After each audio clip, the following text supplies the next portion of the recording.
Подкаст «Сразу в президенты».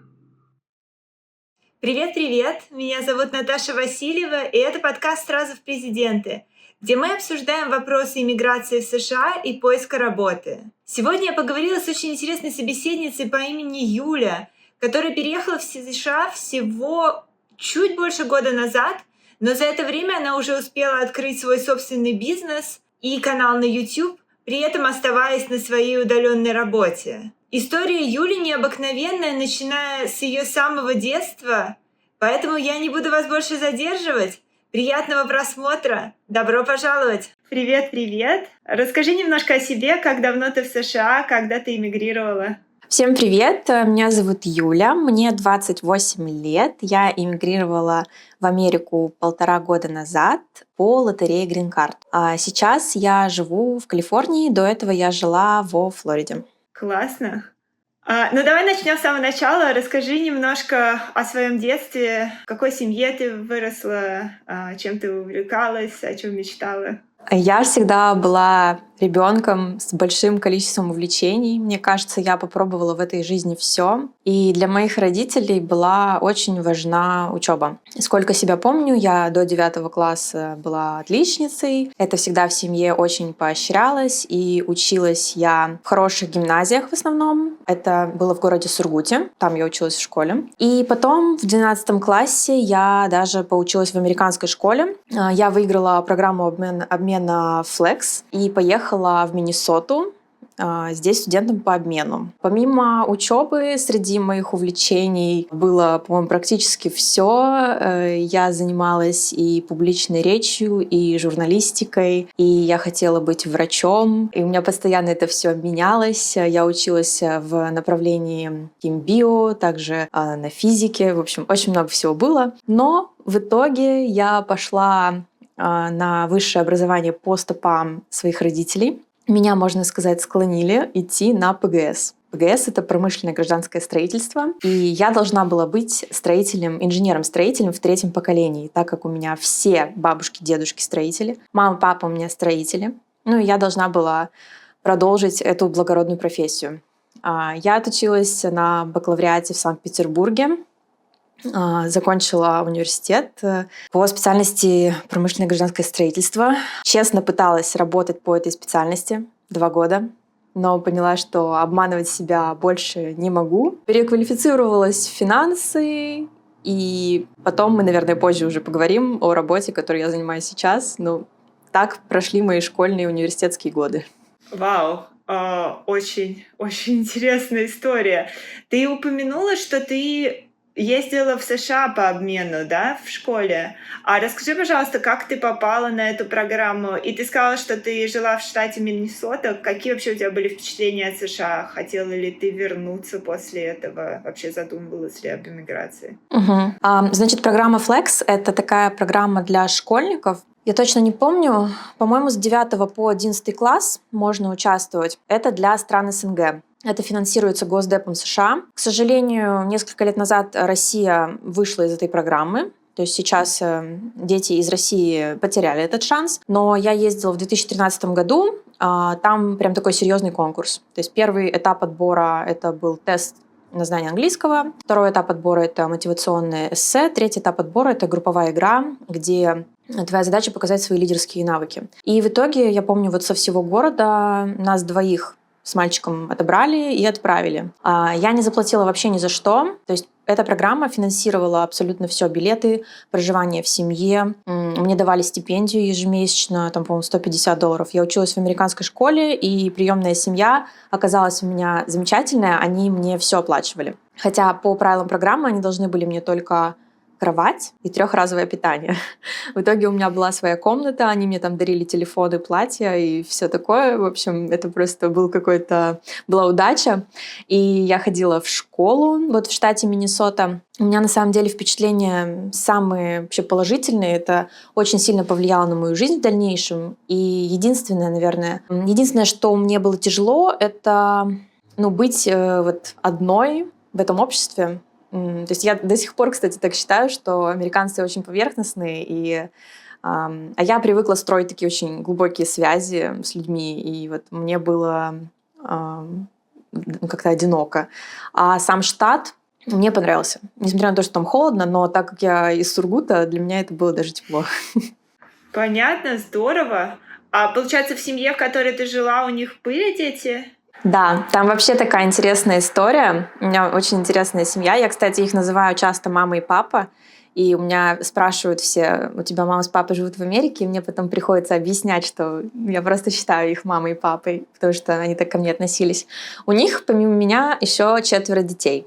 И семья наша жила на 2 города, потому что мама работала принципал, директором в школе, а папа работал начальником охраны в тюрьме. То есть у них были такие достаточно хорошие карьеры, и из-за этого как бы они не могли бросить эту работу. И когда я жила, получается, вот я жила с мамой и с 2 детьми, которые ходили в школу. Папа жил с 2 другими детьми. Один был уже выпускник школы, и другой был еще маленький, ходил в садик. То есть они так разделили детей. Но каждые выходные мы приезжали друг к другу в гости, потому что мы жили где-то 3-4 часа друг от друга. Вот. И это было очень интересно пожить в такой семье. Блин, ничего себе. И все равно чувствовалась одиноко? То есть семья была такая принимающая, но все равно не совсем складывались теплые отношения, да? Нет, кстати, я думаю, что с мамой у меня вот были как раз-таки самые теплые отношения, но еще потому, что она учитель. Все-таки она мне все объясняла. Но вот я была подросток, там у меня вот был брат, с которым я жила, подросток, и мы с ним все как-то не могли найти общий язык. Мы только к самому концу уже нашли общий язык, когда мне надо было уезжать. Вот. И да, все равно чувствовалось одиночество, хотя родители вот очень меня поддерживали. Я думаю, мне именно не хватало общения со сверстниками. Угу. Я поняла. И какие чувства были после этого? Тебе хотелось обратно возвращаться домой? Или ты соскучилась? Или наоборот, тебе хотелось остаться? Или тебе хотелось вернуться потом когда-то? У меня там эмоции, на самом деле, были очень волнообразны. Когда я только приехала, естественно, это эйфория. Боже, я в Америке, все новое. Я там ходила, прыгала от счастья. Потом, я помню, первый раз меня накрыло в Новый год. Когда я по скайпу отметила Новый год со своими родными, а в Америке-то, лично вот где я жила в семье, они вообще к Новому году относились как просто обычный день. И вот мне тогда стало очень грустно, как я в свой любимый праздник, никто его не хочет отмечать. Вот, тогда я загрустила, потом все снова стало нормально. И когда я уезжала, мы просто с мамой рыдали. Я очень не хотела уезжать, реально. Это была просто истерика. Я не хотела возвращаться в Россию. Я приехала в Россию, у меня сразу депрессия, потому что я увидела вот эту другую жизнь, как может быть по-другому. Мне очень запомнилось, как в школе, когда звенел звонок, дети просто выбегали из класса. И учитель продолжал что-то говорить, и он ничего не мог им сделать, потому что это их время. То есть учитель не рассчитал свое время, дети уходят, потому что им надо успеть добежать до локера, там, взять другие книги, у них мало времени. То есть это ответственность учителя. И учителя с таким уважением относились к каждому ученику. А потом, когда я приехала в Россию, помню, сижу на первом уроке химии и поставила бутылку с водой вот так вот на парту. И я услышала просто столько в свой адрес, как я вообще могу поставить бутылку на стол, убери немедленно. И меня очень это резануло. То есть как? Это же вода. Там в Америке в школе просто вот сморкаются там в классе, не знаю, идут. В общем, такая свобода действий. А в России в школе все стало снова очень строго. И вот от этого мне было грустно. Но потом прошло какое-то время, и я, наоборот, прониклась к России, наверное, даже больше, чем раньше. Потому что мне пришла какая-то уже такая мудрость, что везде все по-разному. То есть плюсы и минусы есть в любой стране. Так. Угу. Окей. Очень интересно. Спасибо большое, что поделилась. Очень классно. Да. А теперь обратно к работе. Да, ты сказала, что ты поработала в строительной компании, ты поняла, что это не твое, ты решила стать финансовым аналитиком, правильно? Финансовый менеджмент, да, можно сказать, финансовый аналитик. И, насколько я помню, в своих видео ты говорила о том, что ты устроилась в какой-то момент на удаленную работу, да, в европейскую компанию. Да, как это было? После того, как я не подружилась со строительством, Я начала думать, что мне вообще нравится. Я поняла, что мне нравятся, в принципе, финансы, работа с цифрами, с данными. И я увидела, что во ВШЭ, Высшей школе экономики, есть такие программы переподготовки, сокращенные где-то 6 месяцев, как раз для взрослых людей по вечерам. И там программа такая очень, такая выжимка, то есть без лишнего. Вот, я прошла, получила диплом и вот устроилась работать в строительную, кстати, компанию. Там помогала составлять бюджеты на строительные проекты. И тогда у нас случился ковид. И нас на 2 недели отправили домой. Я посидела дома, поработала и думаю, а зачем я вообще хожу на работу? Я же все то же самое могу делать дома. И, значит, когда все вернулись в офис, нам буквально дали 2 недели, наша компания, на работу из дома. И я, значит, прихожу в офис и понимаю, что у меня отторжение. Все, я больше не могу с этим мириться. И я предложила своему руководителю отправить меня домой, работать на удаленке. На что мне сказали, окей, но сокращение зарплаты на 20%. Я тогда не поняла, почему. И решила искать другую работу, удаленную. Я тогда искала на ХХРУ, HeadHunter, там стандартный у нас сайт для поиска работы, все там ищут, по-моему, работу. И, значит, ищу и вижу объявление на английском языке. И было такое очень странное описание. Я подумала сначала, может, это какой-то вообще скам. Может быть, надо деньги кидать. Такая, ладно, откликнусь на всякий случай. Мне прислали тестовое задание. Я помню, я открыла тестовое задание, и там были такие задачки на вероятность, и выберите там вариант А или Б, какой будет более выгодный сценарий. В общем, я прошла, тоже не надеясь особо пройти.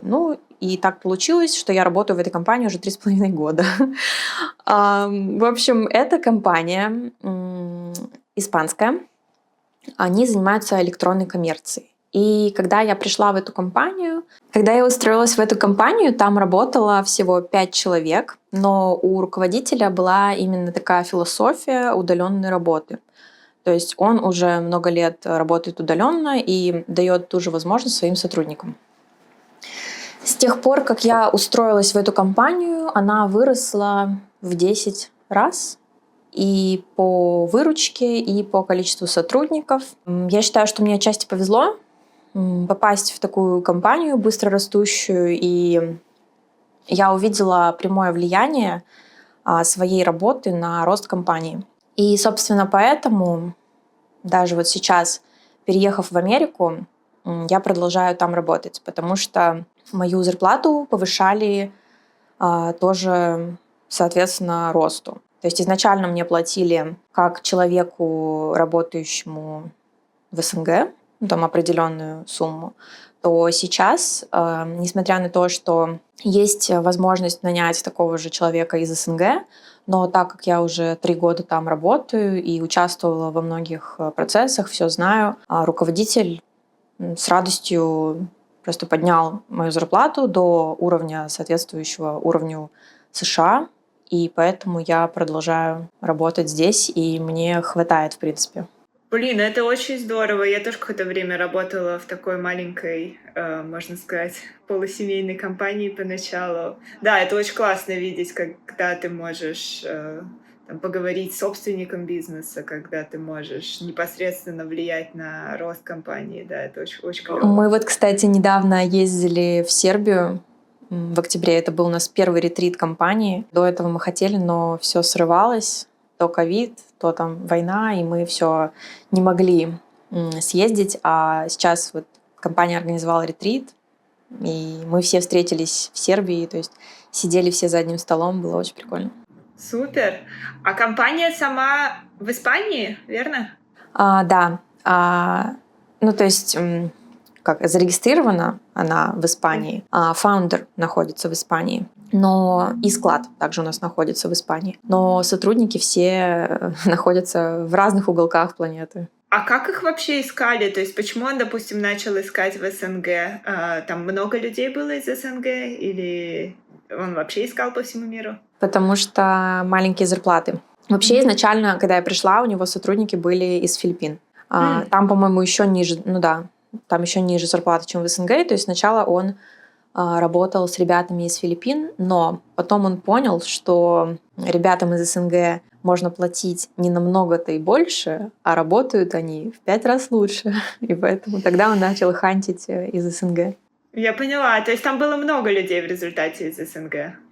Ну вот у нас сейчас из 55 человек, наверное, человек 30 из СНГ. Но язык в компании у нас английский, мы все говорим по-английски, но вот мы такие. Прикольно. А когда ты туда проходила интервью, ты сказала, что да, было задание, которое нужно было сделать, и было интервью. Ты видела какие-то сильные отличия от того, что у тебя было до этого, от предыдущих интервью, которые были в российских компаниях? Конечно. Для меня вообще все интервью в российских компаниях сплошной стресс. Я не знаю, я давно не собеседовалась, может быть, там что-то поменялось, но когда я проходила интервью, вот реально, после интервью выходишь, и такое ощущение какое-то, что тебя унизили. А когда я собеседовалась в эту компанию, все было очень доброжелательно, больше как, наверное, там со знакомым поговорила. Вот. Поняла. А по сложности? По сложности вопросов, которые они задают, или неожиданности вопросов, которые они задают? Там скорее было тест на soft skills и подходим ли мы друг к другу, мои слабые и сильные стороны, где я вижу себя через 5 лет, и все. А вот такие технические скиллы, знания проверили на тесте. На устном интервью меня больше ничего не спрашивали. Мгм. И ты рассказывала тогда какие-то истории из своей предыдущей работы или больше что-то такое абстрактное?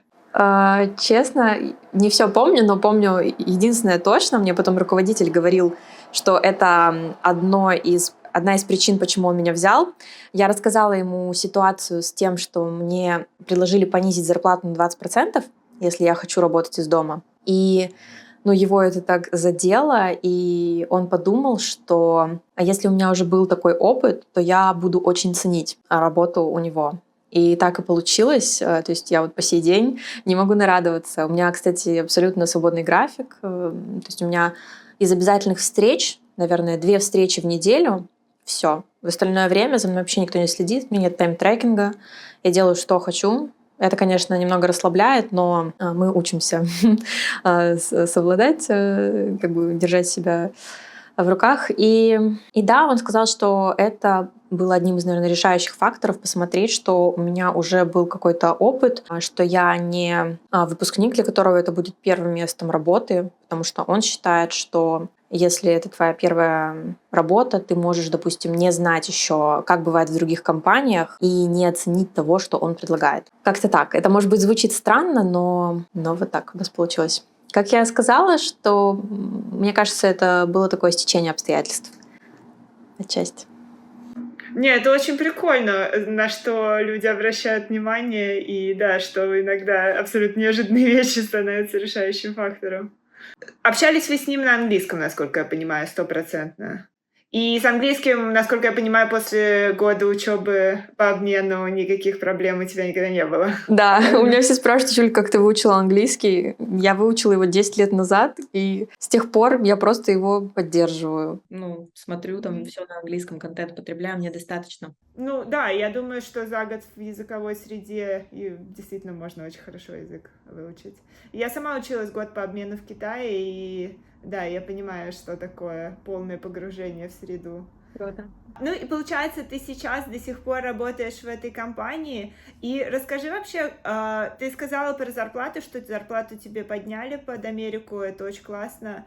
А как работается в разных часовых поясах? Ты говоришь, да, что у тебя довольно гибкий рабочий график, но все равно есть какие-то митинги, правильно? Это проблема.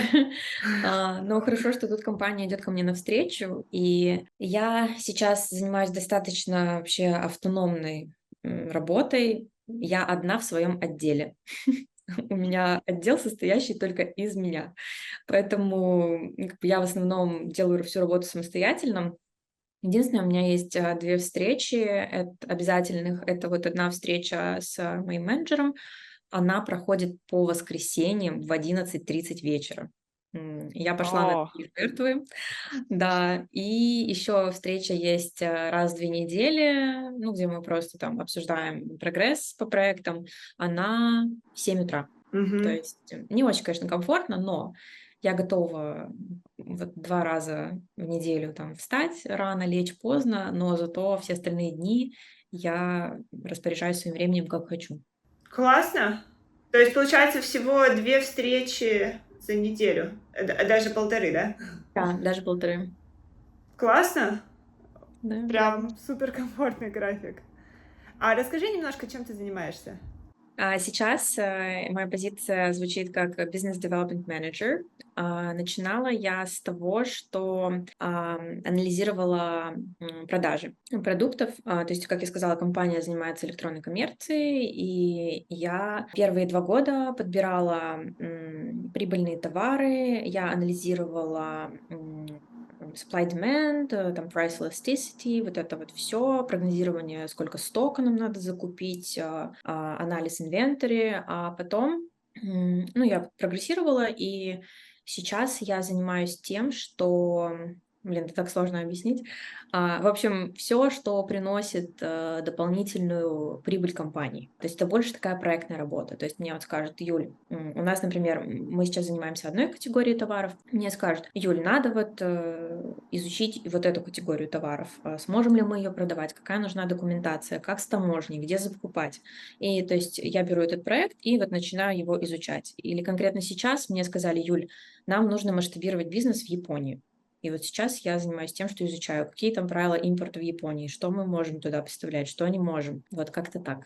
Очень, очень классно, очень интересная у тебя работа. Получается, ты занимаешься прям всем самым новым. И получается, что это очень разнообразная работа, да? Не Да, рутинная. да, от рутины я совсем отвыкла, и у меня всегда работа — это какой-то челлендж. То есть это то, чего я не знаю. Блин, это очень прикольно. Мне кажется, что это очень ценится в Америке. Люди, которые умеют делать разные вещи, которые не боятся браться за что-то новое. Мне кажется, строят здесь очень классные карьеры обычно. Да. И ты еще сказала в каком-то из своих видео о том, что ты недавно открыла компанию при этом всем, да? Да. Расскажи, что за бизнес, чем занимаешься? Бизнес тоже у меня связан с электронной коммерцией. Я продаю товары на Амазоне. У меня бизнес с партнером. Она находится в России, я здесь. И мы открыли компанию в июле, ну, то есть чуть больше года назад, и очень хорошо растем. У нас средний маржин где-то 25%. Мы все реинвестируем, и пока что мы не забираем деньги из компании. То есть у нас сейчас такая стратегия быстрого роста, и хотим вот где-то еще годик так делать, и потом уже начислять себе оттуда зарплату. Эта модель называется арбитраж. То есть на Амазоне есть 2 основных модели, по которым селлеры продают. Это либо private label, либо арбитраж. Арбитраж тоже делится на 2 подгруппы. А private label — это когда вы, например, решаете производить свой крем. Вот свой крем для лица вы заказываете, в основном это в Китае заказывают, просто клеят свой там лейбл и как-то раскручивают самостоятельно. Это в теории очень высокомаржинальный бизнес, но там надо много денег на раскрутку листинга, на подготовку, на закуп партии, на развитие листинга, там в рекламу надо много вкладывать. А арбитраж, он хоть и требует больше капитала, так как ты покупаешь товары изначально дороже, но тем не менее, ну, мне эта модель больше нравится. И есть также вот ритейл-арбитраж и онлайн-арбитраж. Ритейл — это когда ты ходишь по магазинам, например, у нас вот есть такие дисконт-магазины, там Marshalls, Ross, я не знаю, что-то еще, и ты, или eBay даже, то есть ты ищешь дешевые продукты и релистишь их на Амазоне. А онлайн-арбитраж — это когда ты находишь дешевые продукты, ну, в онлайн-пространстве и также листишь их на Амазоне. То есть вот мой бизнес построен именно по системе онлайн-арбитраж, когда я онлайн нахожу продукты дешевле, чем они на Амазоне, и продаю с прибылью на Амазоне.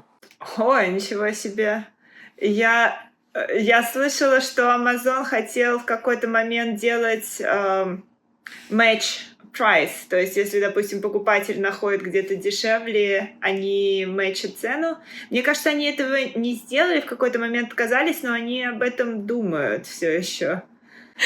Да, на самом деле, вот я знаю, что есть у Capital One такое расширение. Я его еще не скачивала, но видела рекламу, что они вот показывают, где сколько стоит товар. И также я знаю, что политика Walmart такая, что у них должен быть самый дешевый листинг. То есть если ты, например, селлер на Амазоне и на Walmart, ты на Walmart не можешь поставить цену там, на принтер, допустим, выше, чем на Амазоне цена. Вот. А про то, что Amazon собирается мэтчить, не слышала. Блин, это очень интересно. А как вообще тебе пришла такая идея? То есть ты что-то находила очень часто дешевле, чем на Амазоне? Ты что-то для себя так покупала? Да, ну то есть меня, можно сказать, познакомили с этой моделью, и потом я начала прослеживать это везде. Даже, например, для себя покупаю, когда какой-то товар, он может в 2 раза, в 3 раза цена отличаться. Это на самом деле поразительно. И просто если немного больше времени уделить, возможности везде. И изначально я думала, что это, достаточно грубо скажу, такой тупой бизнес. То есть купил дешевле, продал дороже. Но когда туда погружаешься, на самом деле все намного интереснее. И наоборот, я считаю, что это очень крутая модель. То есть ты делаешь деньги, можно сказать, из воздуха, но это не так-то легко, потому что если бы это было легко, этим бы занимались все. Я понимаю, то есть нужно найти эти товары, нужно... Да, нужно, чтобы у тебя было разрешение их продавать, потому что Amazon, особенно к новым селлерам, он им дает категории gated. Это значит, что ты не можешь их продавать, тебе надо разгейтиться, то есть тебе надо подать. В общем, там требования нужно показать, что ты купил там у дистрибьютора 10 единиц этого товара, подать на ангейтинг, и то тебе не всегда его ангейтят, там надо строить репутацию аккаунта. В общем, это такая долгосрочная работа. Ничего себе. А девушка, которая в России или в СНГ, да? Да, в Москве она. Угу. Она тем же самым занимается? То есть вы вместе ищете товары или у вас как-то разделяются обязанности? У нас обязанности разделены, причем очень интересно. Я, можно сказать, эксперт в поиске товаров, в репрайсинге, в предугадывании цены, так скажем. А она все, что касается операционки, то есть шиппинг, контракты с курьерами, преппинг. То есть у нас абсолютно разные направления, и в этом я тоже считаю, что большая перспектива, и поэтому мы достаточно хорошо растем, потому что у нас вот так вот разграничена ответственность. Прикольно. Я думала, кстати, что шиппинг полностью Amazon делает для своих да, но селлеров. У нас, так как мы сорсим свой товар в Европе, не в Америке, там достаточно сложная логистическая цепочка и по закупке товаров, и по отправке. Потому что... Почему я сказала, что все бы этим занимались, если бы это было легко? Для начала, вообще, чтобы купить в таких масштабах товар в Европе, просто так вы этого не сделаете. То есть вы закупаете в Европе, привозите это в Америку и продаете здесь? Вау. Нет, естественно, такое мэтчить Amazon не будет. Если когда-то они будут мэтчить цену, то только по региону. С Ютубом очень интересная история. Я вообще всегда хотела снимать что-то на Ютуб. Еще там с 2007 года, когда он только начинался, я хотела снимать, но я всегда боялась. Я вообще потому что очень зависима от мнения окружающих. И это печально. Но как раз перед Америкой мы тогда жили на Бали, и так получилось, что там все вообще очень работают над собой, там духовно просветленные, и я как-то на этой волне тоже решила работать с психологом. И вот мы там как раз сейчас где-то полгода я была в терапии, и мы очень много говорили об этом и как бы избавляли меня от страха неудачи. И как раз, когда мы переехали в Америку, я завершила сессии с психологом, то есть обрела больше уверенности в себе. И помню прям четко этот день. Я сижу дома. И я давно, кстати, хотела начать снимать про Америку именно. Путь, как мы сюда эмигрировали и все такое. И сижу дома и смотрю в Инстаграме какая-то девочка-блогер абсолютно, знаешь, естественно себя ведет, то есть там без косметики, в какой-то там неудобной позе. Вообще ест на камеру, у нее все капает. И меня это так вдохновило. И я просто в эту же секунду, как сидела, пошла на улицу с телефоном и сняла видео. Как мы переехали в Америку? Моя история. Сейчас это видео набрало, по-моему, 163 тысячи просмотров.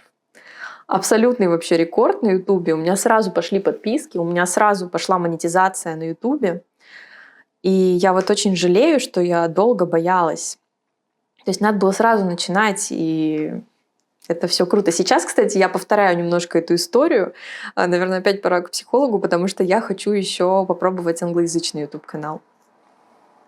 Но все никак не соберусь. Удачи! Спасибо. Удачи! Это очень здорово. И да, я абсолютно согласна по поводу психотерапии. Столько вещей, которые, когда мы сами ставим себе палки в колеса, решаются с помощью психотерапии. Да, поддерживаю. Классно.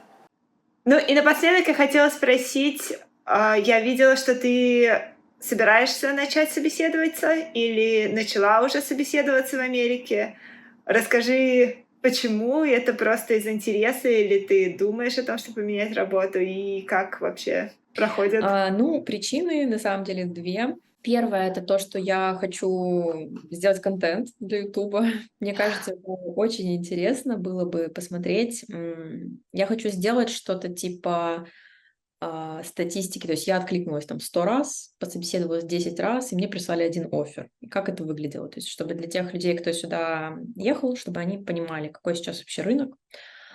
Ну и второе — это то, что я недавно переехала в Калифорнию. Я живу рядом с Сан-Франциско, и мне кажется, что здесь может быть очень неплохо в плане вакансий. Здесь же сосредоточены все там тек-гиганты, и, по идее, здесь должны быть очень большие зарплаты. Поэтому я думаю, если я ненароком получу, допустим, оффер на 3х от своей зарплаты, то я бы, возможно, и поменяла работу. То есть я делаю это пока что скорее из любопытства. Но не факт, что если какой-то оффер мне пришлют, то я на него соглашусь. Потому что все-таки в приоритете у меня сейчас бизнес. И через 3-5 лет я вижу 100% моего времени, не 100, может быть, 80 процентов это бизнес, и 20 это создание контента. Супер!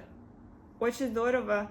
А насчет того, что рынок в Калифорнии хороший, однозначно один из лучших. Плюс еще то, что мы на самом деле не совсем понимали, когда мы приехали сюда. Мы приехали в Сиэтл, и Сиэтл тоже такой тех-хаб считается. Amazon, допустим, имеет здесь headquarters. Но то, что мы не знали, это то, что здесь практически нет стартапов. Все стартапы в Калифорнии и в Силиконовой долине. То есть здесь можно действительно устроиться в Big Tech и получить хорошую зарплату, но, допустим, если сложно устроиться в Big Tech поначалу, то не так много вариантов. Есть варианты удаленные устраиваться в стартапы, соответственно, в любом штате. Но, да, мне кажется, что Калифорния в этом плане лучше. Да, и это чувствуется на самом деле, поэтому попробуем. Не знаю, я пока что, наверное, больше из любопытства, но было бы интересно. Супер, удачи! И мне кажется, что это действительно очень полезный контент для людей, которые приезжают недавно. Да, согласна. На этом на сегодня все. Спасибо большое за просмотр. Я искренне надеюсь, что этот разговор доставил вам не меньше удовольствия, чем мне самой, потому что мне было безумно приятно общаться с Юлей сегодня. Если вам понравилось, ставьте лайки, подписывайтесь на канал, а также подписывайтесь на канал Юли. Ссылку на ее канал я оставлю в описании к этому видео. И пишите комментарии. Пишите, какие полезные советы вы почерпнули для себя из истории Юли, или делитесь своими собственными историями. Я с удовольствием прочитаю все и пообщаюсь с вами в комментариях. Также в описании к этому видео ищите ссылку на мой аудиоподкаст и ссылки на все соцсети. На этом на сегодня все. Спасибо большое за просмотр и до встречи в новых видео. Пока-пока.